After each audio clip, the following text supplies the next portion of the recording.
I hope each and every one of you made your fantasy playoffs this week, and if you didn't, these players were probably to blame. Before I get to those players, I'm going to remind you, if you haven't tried Underdog yet, this is the perfect time because they're going to give this new customer to a pick. He only needs to go higher than half a yard. You take that pick, pair it with any other pick or picks you like, and potentially 20x your money. Not to mention, you join Underdog now using our promo code ENDGAME. They're going to give you free money. That's right, they're going to match your first deposit dollar for dollar up to $100. Take the free money, put it on the Tua pick, put it on some other picks, and potentially 20x it. Besides the week starting off with the putrid Patriots offense actually looking competent against the Steelers, it also gave us a glimpse of what life might be like for the Steelers with Mitch Trubisky. And it wasn't pretty. Sure, Deontay Johnson scored to save his day, but 3 catches on 7 targets, 57 yards, which almost half of came on a garbage time throw with only seconds left on the clock. And George Pickens, where is this big play potential I keep hearing about? 5 catches for 19 yards? Not a single target over 10 yards down the field? Is George Pickens a running back now? Speaking of running backs, what happened to this run game? This run game with Najee Harris and Jaylen Warren that had looked good for multiple weeks was also nowhere to be found. A Week 15 matchup against the Colts is going to look juicy on paper, but this offense looks drier than an overcooked steak right now. The Texans traveled to New York without rookie wide receiver Tank Dell, and then lost wide receiver Nico Collins on his first catch of the game. Then they lost the game to Zach Wilson, and then maybe they lost CJ Stroud to a concussion. Basically, if you started the Texan today, you probably lost too. And if you started the Panther versus the Saints, well, you probably lost as well. But this wasn't as unexpected. I mean, Chuba Hubbard was okay, and Thielen wasn't totally awful, but really, this offense is just mostly in a void. The Saints offense, honestly, wasn't a whole lot better. I mean, sure, Alvin Kamara and Chris Olave scored, but they didn't have big games. But also, we're not panicking on these guys. The Jaguars and the gimpy Trevor Lawrence traveled to Cleveland, and we actually had some offense. Sure, the Jaguars' offense was mostly in garbage time, but it all counts for fantasy. Though it did not count once again for Calvin Ridley, who continued his boom-bust ways, now with 2 straight bust games. And it doesn't really get any easier for him next week against the Ravens. But at least Trevor Lawrence came out of the game healthy. On the Browns side, David Njoku went absolutely nuts. Amari Cooper was good, but Elijah Moore went back to being, well, Elijah Moore. Like, it was fun thinking about what he could do with Flacco starting and no Amari Cooper. But with Cooper in the lineup, he only had 3 catches on 6 targets. It definitely won't be fun starting him next week. Please don't do that. The Colts went to Cincy, and Zach Moss continues to fall extremely flat as the chalk play of the week. 56 yards on 17 touches, and once again, no touchdowns. He has 9 carries inside the 10-yard line over the last 2 games and 0 touchdowns. Please, just give us Jonathan Taylor back in Week 15 for our fantasy playoffs. Please. Now on the Bengals side, Jake Browning played well again. Mixon scored again. Jamar Chase, however, not quite. Just 3 catches for 29 yards on 4 targets. A week after Jake Browning said, I'm going to throw to Jamar Chase no matter what, if he's open or not. Well, what happened, Jake? Because you threw to 9 different players today. Give the ball to Jamar Chase. They get another great Week 15 matchup against the Vikings, and if somehow he didn't eliminate you, you probably need to trust him again.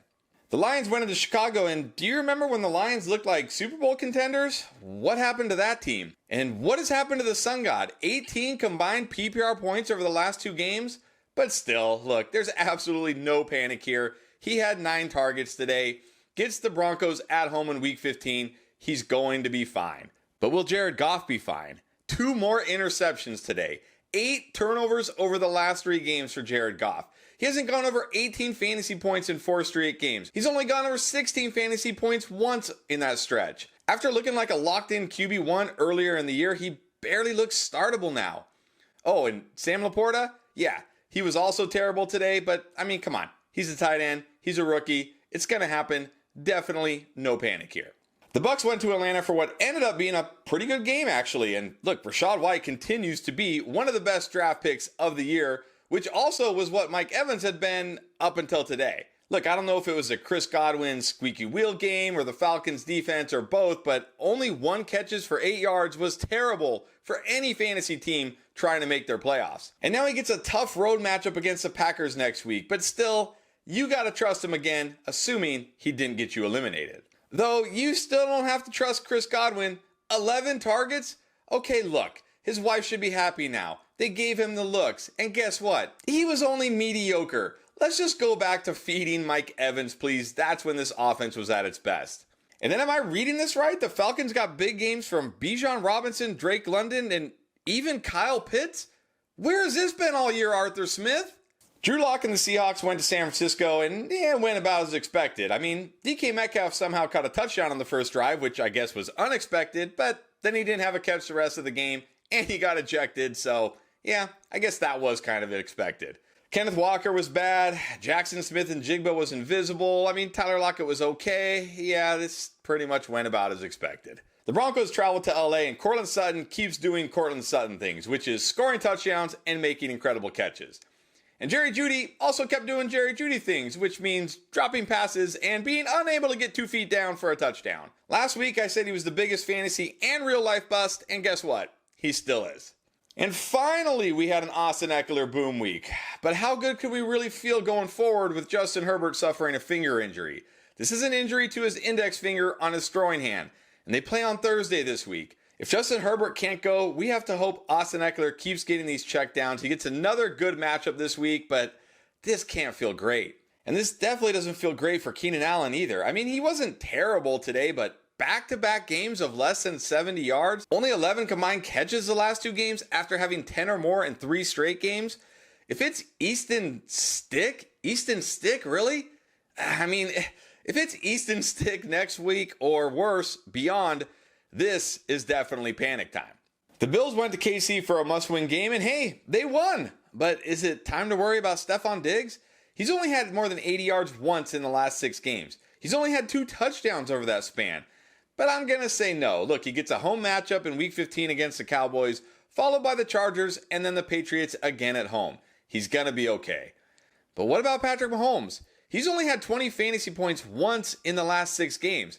His pass catchers, well, they're not great. Can we really consider benching Patrick Mahomes in the fantasy playoffs? I think so, but only if you have a good option. The Rams traveled to Baltimore for what was supposed to be a slop fest, but instead it turned into one of the best games. And look, shout out to Pierre for calling the Cup boom game this week. And Zay Flowers turned a game full of drops into the biggest catch and 2-point conversion of his young career so far. Really, this game was actually pretty good for fantasy, so at least we got that this week. And then there was the Raiders in Minnesota. I mean, this game honestly doesn't even deserve airtime. Easily the worst football game of the year. But we got to talk about a couple of injuries. First, Josh Jacobs left with a knee injury. Now, he wasn't doing a whole lot before the injury, but the Raiders do play on Thursday night in what would be a great matchup against the Chargers. Let's hope he's somehow okay. And then there's Justin Jefferson. Just when we get him back, Josh Dobbs gets him killed. Josh Dobbs legit threw a hospital ball. You know, people joke about this all the time, like, oh, that was a hospital ball pass. He legit threw a pass that sent Justin Jefferson literally to the hospital. Just when we got him back, Josh Dobbs. Mercifully, Josh Dobbs was benched in the second half of this game, and look, I'll be okay if I don't see Josh Dobbs the rest of the season. As for Jefferson, sadly, this feels like a lost season for the game's best wide receiver.